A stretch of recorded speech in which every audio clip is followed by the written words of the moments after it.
Praise the lord. యేసు ప్రభుల వారు సిలువలో పలికినటువంటి రెండవ మాట లూకాసు వార్త 23వ అధ్యాయము 43వ వచనము. అందుకు ఆయన వానితో, నేడు నీవు నాతో కూడా పరదేశంలో ఉందువని నీతో నిశ్చయముగా చెప్పుచున్నాను నేను. ఈ మాటని జాగ్రత్తగా ఆలోచిస్తే ఇది మాట కాదు, దేవుని వాగ్దానం.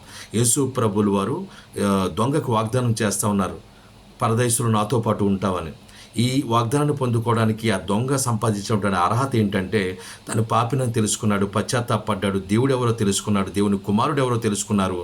ఆ యేసుక్రీస్తు ప్రభు ద్వారానే నిత్య జీవమని తెలుసుకుని దీనుడిగా మారి దేవుణ్ణి అర్థిస్తూ ఉన్నాడు. అంటే యేసు ప్రభుని అర్థిస్తూ ఉన్నాడు. ఏమని?